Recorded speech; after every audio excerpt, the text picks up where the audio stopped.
Ang San Miguel Beermen at ang Phoenix Fuel Masters daw ay posible na magkaroon ng usapan at interesado ang SMB na makuha ang veterano na si Jason Perkins.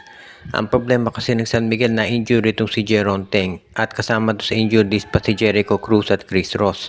So medyo kulang sa players ngayon ng San Miguel at ino-offer daw ng SMB na kapalit si Andreas Cahilig. So Perkins for Cahilig daw ang magiging trade ngayon dito sa San Miguel at Phoenix. Tignan natin kung matutuloy ito at kung papayag si Coach Charles Chu sa ganyang klaseng offer ni Coach Leo Austria. Itong si Perkins medyo na-reduce na yung role niya dito sa Phoenix Fuel Masters, hindi na katulad nung dati. At maliwanag na ang nagiging focal point ngayon nitong Phoenix ay si Richie Rivero, Kai Balungay, si Will Gosum. Kaya nga medyo kinakailangan daw ditong si Perkins na mag-adjust doon sa lesser role niya dito sa Phoenix. Pero kung matitrade siya sa San Miguel, maganda, magiging small forward siya doon at magagamit talaga siya ni Coach Leo Austria. Posible na gamitin ito pampalit kay Rodney Prondial doon sa power forward position kaya magkakaroon siya ng playing time. Yung nakikita natin na magiging maganda dito sa paglipat ni Jason Perkins sa San Miguel Beermen. Kung sakasakali wala akong nakikitang problema dito lalo na kung itong si Jason Perkins naman at ang SMB magkasundo sa kontrata. For example, kung si Perkins mismo ang humingi ng trade papuntang San Miguel, sa tingin ko papayag na itong Phoenix dahil mahusay din naman na player si Andreas Cahilig.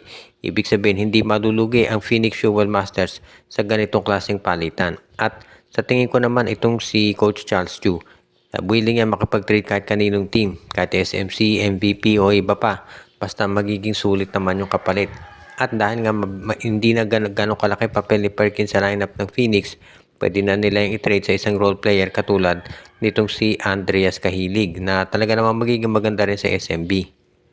Ang Terra Firma chip daw ngayon ay pinag-iisipan pinag-uusapan ng mga tao dahil sa biglang binagsak ng laro nila. Ang ganda-ganda ng performance nila ng first 3 games pagkatapos biglang natambakan ng Phoenix. At marami nga nagsasabi na ano nga ba nangyari dito sa Terra Firma, balik dati na ba? O baka kinakailangan lang nilang kumuha ng mga panibagong players. Kaya nga tignan natin ngayon kung itong Terra Firma makakabawi doon sa susunod nilang laro. Medyo maraming fans na nanghihinayang dito, no?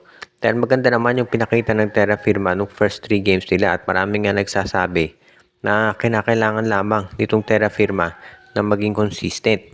Ang problema, kung sa nilaro nila sa Phoenix Fuel Masters, nakita natin na hindi naging maganda yung kanilang performance talaga. Umpisa pa lamang, lumabas na doon yung kakulangan nila ng mga players. Kaya mukhang hirap talaga itong Terra Firma Jeep.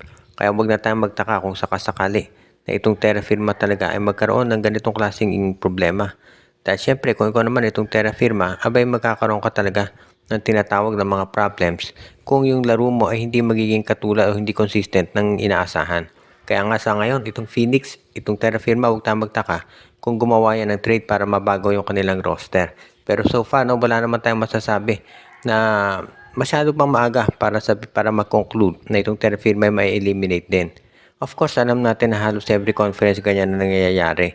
Pero dahil mahusay naman yung import nila, may chance talaga sila maka-playoffs. Pero kinakailangan syempre na maging consistent sila doon sa laro nila.